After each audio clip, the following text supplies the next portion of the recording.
What's going on, everybody? This is the blockchain backer bringing you the latest cryptocurrency news and analysis. Today, we'll be taking a quick look over here at the altcoin market and over there at the Bitcoin price chart, talk about some of the news going on. I did just get back in from Miami yesterday, and as you can tell, my voice is still a little bit off. So I'm going to keep this video relatively brief so I can still rest my voice, and hopefully by tomorrow, we're back in action. As for price action for the last several days, still have just been ranging in here for the altcoin market between 477 billion and 492 billion. And we've really been there for the last 5 to 6 days. We've talked about accumulation structures that could be going on here. I had mentioned that. I didn't think anything really big was going to happen anytime soon. Even if we do find our way up here, there's still more accumulation to happen in here. Still have that mindset. But I still stick with the idea of completed Wyckoff accumulation. But even as we can see for the altcoin market cap, the last time this happened, that was very difficult to navigate without just the idea of being like, it's Wyckoff accumulation, it's going to keep growing, it's going to keep growing. But the ugly slop of how we moved our way out of there was very difficult to wave count. You could see that on a closer up view. But if we kind of just went with like standard accumulation schematics, this is what would be normal before prices started moving back up. So just kind of a patience game for me right now, but I am glad to see we've continued to hold. There have been no new lows, and we've remained relatively stable. As for Bitcoin, it's the same thing. Structures are identical. As for XRP, still the same challenges that we talked about last week, as it still hasn't broke out from this level, leaving the challenges of whether or not we have one more to go before reversing, or if we could do it from here. But still, as this level is still continuing to hold, even though Bitcoin has popped above there,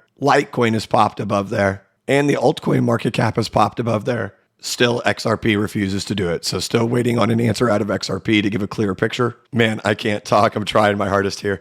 As for the Dow Jones Industrial Average, still back at retracement levels, unable to get through.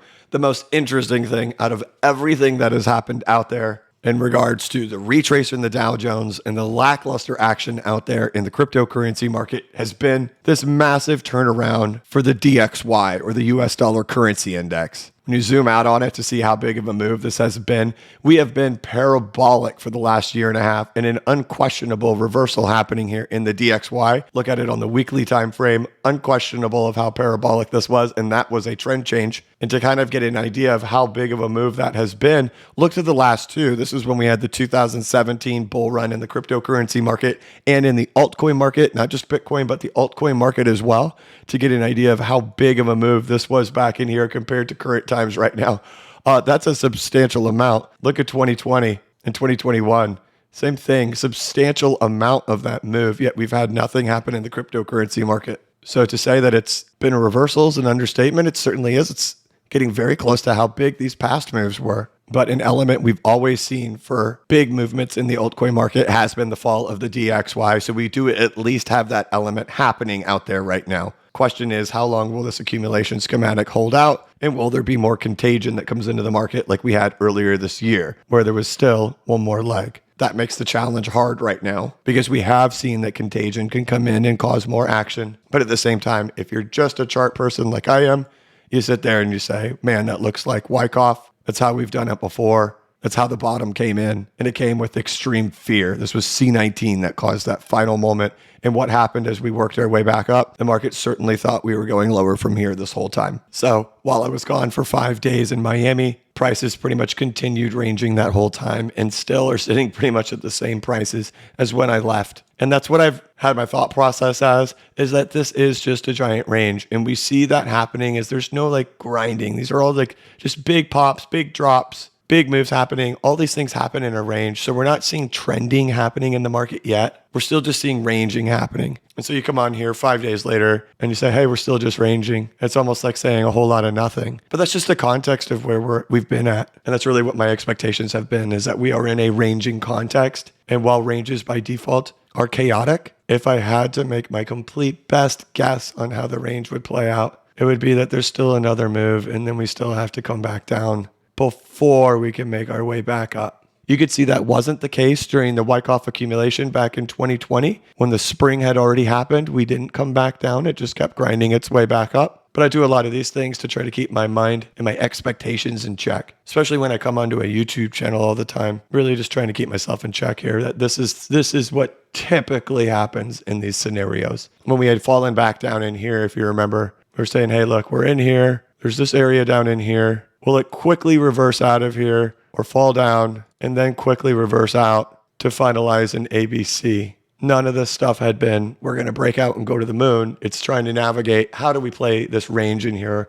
What can expectations of ranges be based on what we've seen before? So my bigger picture perspective is in a Wyckoff accumulation, after 7 waves, that would be your official bottom. If that's true, if that is the bottom, we then play the ranging game afterwards. Playing the ranging game is the hardest because they could play out like this. They could play out like this, which would put us somewhere like right in here. And many times they play it like this, which is where we've already had the 1, 2, 3, 4, 5, back to wave 4, 6 and 7, back to 4, A, B, C. That's your common one right there. And so when I'm talking about what's going on in the altcoin market, I'm referring more to this. However, we've seen similarities up until this point of something more along the lines of this, and notice that it can still just be sloppy ranging.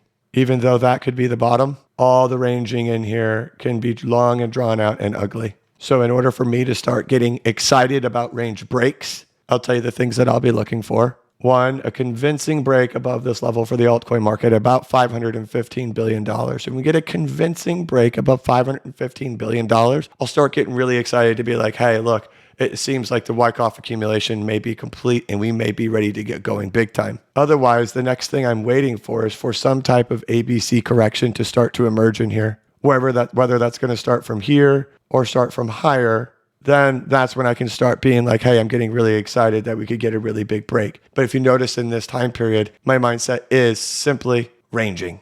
And I recognize that's not something anybody wants to hear. They want to hear one of two things. They want to hear, A, we are moving up, or B, we are moving down. It's one or the other, because that way people can decide if they want to make decisions and try to guess on which one.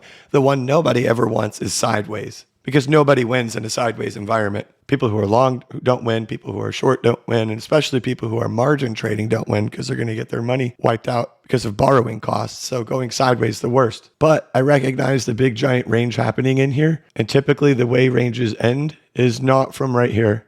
There's typically other things that need to happen first before they do.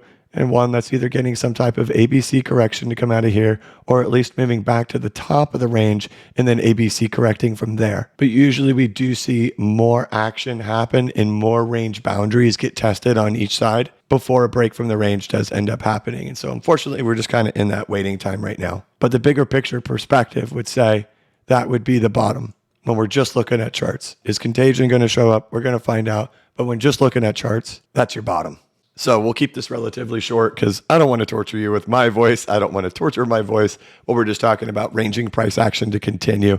And we're all probably getting pretty sick of hearing about SBF at this point. Figure I'll touch on it for just a minute here because I did listen to a lot of the spaces he was in over the last several days. He's definitely playing the card and doing his rounds to make it sound like he had no clue what was going on. It's been pretty annoying listening to him, probably as annoying as my voice is right now with all the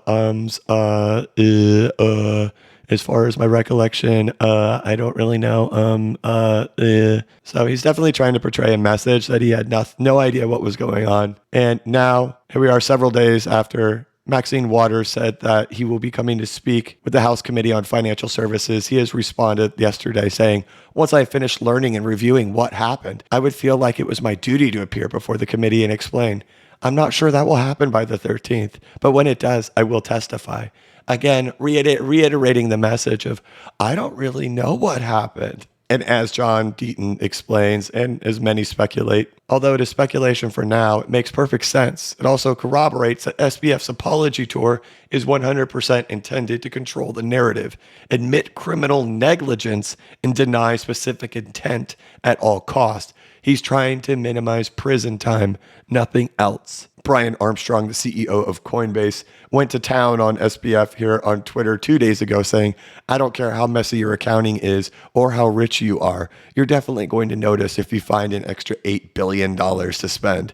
Even the most gullible person should not believe Sam's claim that it was an accounting error. It's stolen customer money used in his hedge fund, plain and simple. but he's not going to be able to attend the House Committee on Financial Services hearing because he still needs to finish learning and reviewing what happened. So a wild time in crypto for sure, but otherwise prices have remained stable over the last week. And for that, I'll take it. The thing with where prices are currently right now, it makes it to this point where like an ABC could emerge from right here. But the place where I would really start being like, oh boy, okay, it could really actually happen now is if we did get back up near the top of this range boundary. So that's why it's kind of still just like, hey, look, we're still just ranging right now. But if we got back up here, my tune would suddenly change and it would be like, okay, this is where they usually happen from. But right in here, it's still murky waters. But you get back up a little bit higher. You get closer to 510 billion for the altcoin market. We start having a whole lot more to talk about. But again, just ranging here all week while I was gone. So some developments in the news, not a whole lot. Sam just really doing an apology tour without admitting anything and playing the negligence card. But pretty much anybody out there with half a brain making a comment speculates that that would be impossible and that he had full knowledge. So we'll see how it goes. Hopefully by tomorrow, my voice is significantly better. I'm going to keep this video short to continue resting it and not torture you with this nails on chalkboard. But I appreciate you watching, but I'm going to go ahead and wrap this thing up. All right, that's it. Thank you so much for watching. If you could, please like this video and give it a thumbs up. If you're new to the channel, please subscribe and hit the notification bell so you could be notified of when I create new content and when I go live. As always, this is not investment advice and I am not a financial advisor. But if you ever need a pick-me-up or a little bit of reassurance, just remember that the blockchain backers got your back. Have a good one.